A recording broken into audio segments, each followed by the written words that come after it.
Assalamualaikum warahmatullahi wabarakatuh. Perkenalkan, nama saya Nadila Putri Suhanti dengan NPM A1J021024.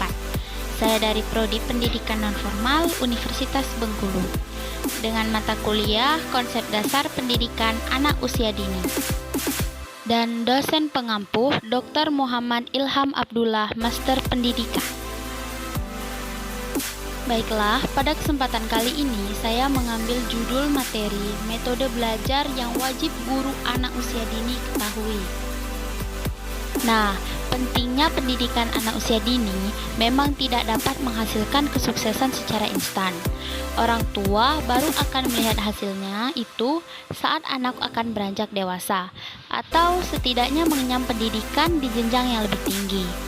Anak yang mendapatkan pendidikan terbaik sejak usia 0 sampai 6 tahun memiliki harapan lebih besar untuk meraih keberhasilan di masa mendatang. Sebaliknya, anak yang tidak mendapatkan pendidikan yang memadai harus berjuang lebih berat untuk mengembangkan hidupnya. Pendidikan anak usia dini adalah sistem pengajaran yang berfokus pada perkembangan fisik, kognitif, emosional, dan sosial anak. Institusi PAUD juga harus menerapkan kurikulum yang dapat menggali potensi pada masing-masing anak. Seorang guru harus memiliki keterampilan penguasaan metode pembelajaran yang banyak. Jika melihat karakteristik anak PAUD, maka seorang guru PAUD dituntut untuk dapat menciptakan pembelajaran yang menyenangkan, aktif, dan berorientasi pada anak, sehingga anak dapat berkembang dengan pesat dan potensi siswa dapat berkembang secara maksimal. Nah, langsung saja kita masuk ke metodenya. Yang pertama yaitu metode bercerita. Setiap orang pasti pernah bercerita. Seseorang bercerita dengan tujuan yang bermacam-macam. Ada yang tujuannya hanya sekedar menyampaikan informasi, ada yang tujuannya untuk menghibur, dan ada yang memiliki tujuan memberikan semangat. Bercerita ternyata dapat digunakan dengan tujuan untuk belajar, sehingga metode bercerita ini menjadi salah satu metode yang dapat diterapkan dalam proses pembelajaran. Metode bercerita adalah kegiatan seseorang secara lisan untuk menyampaikan suatu hal kepada orang lain. Hal tersebut dapat berupa informasi atau hal lain seperti dongeng yang memiliki tujuan untuk menghibur. Bercerita dapat dilakukan dengan alat bantu atau media, atau tanpa bantuan alat apapun. Di dalam kelas, metode bercerita dapat diartikan sebagai kegiatan penyampaian pesan yang dilakukan secara lisan, baik dari guru ke siswa ataupun siswa ke guru, dan juga dari siswa ke siswa. Jadi, bercerita dalam kelas tidak hanya guru yang bercerita untuk menyampaikan kelas yang berorientasi pada siswa, maka memberikan kesempatan kepada siswa untuk belajar melakukan sendiri menjadi salah satu aspek yang paling penting. Isi cerita. Pada anak usia PAUD, cerita yang digunakan adalah cerita-cerita yang dapat menumbuhkan perasaan emosional, sosial, spiritual dari anak yang mendengarnya. Isi cerita juga harus mengandung unsur-unsur pengetahuan sesuai dengan perencanaan pembelajaran. Cerita bertemakan petualangan juga akan menarik untuk disimak oleh anak usia PAUD. Yang kedua yaitu metode bermain. Metode bermain dapat memberikan kesempatan secara langsung bagi siswa untuk mempelajari suatu hal dengan merasakannya. Hal itu berbeda dengan perkembangan pembelajaran di ruang kelas yang lebih menonjolkan kegiatan yang kognitif. Meskipun begitu, model permainan tidak serta-merta meninggalkan tujuan perkembangan kognitif anak. Metode ini hanya memandang bahwa belajar dengan materi, kesempatan secara langsung pada anak untuk merasakan dan bermain dalam perannya di dalam akan lebih efektif dibandingkan dengan cara lainnya.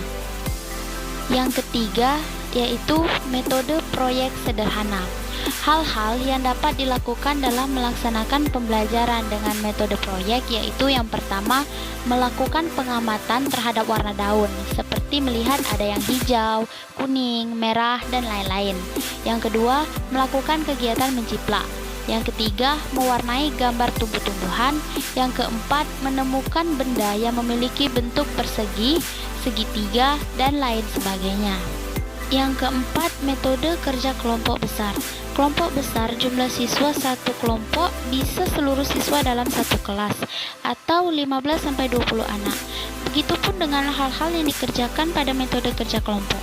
Siswa diberikan tugas untuk menyelesaikan tugas-tugas besar seperti mendirikan tenda bersama-sama, guru memberikan aba-aba dan memberikan petunjuk cara mendirikan tenda, membersihkan atau mempercantik lingkungan kelas secara bersama-sama. Yang kelima yaitu metode karya wisata. Metode karya wisata merupakan kegiatan pembelajaran dengan mengamati dunia secara langsung yang meliputi manusia, hewan, tumbuhan, dan benda-benda yang ada di lingkungan sekitar.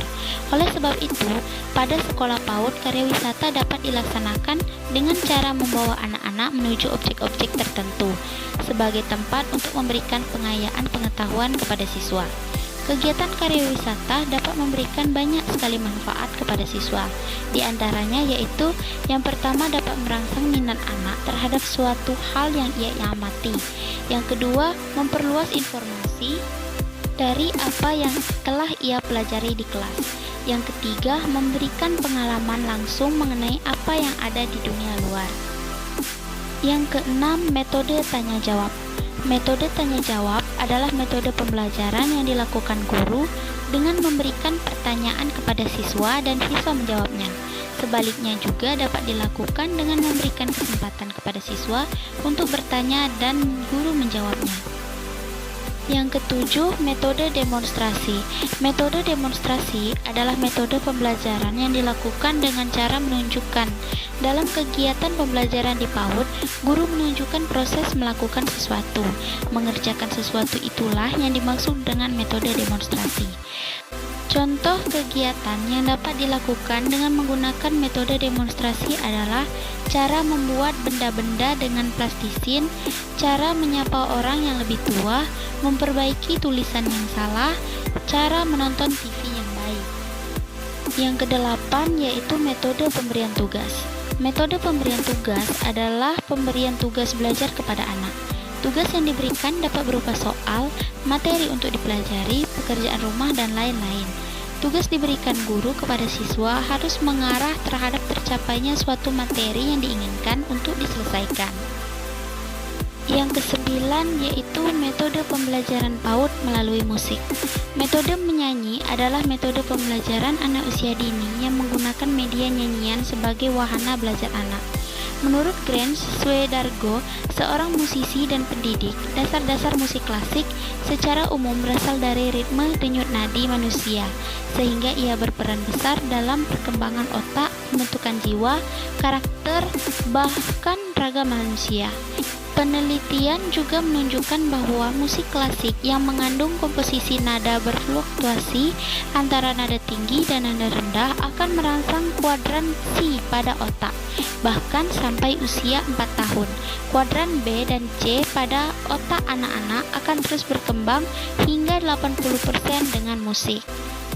Baiklah, sekian materi yang dapat saya sampaikan. Wassalamualaikum warahmatullahi wabarakatuh.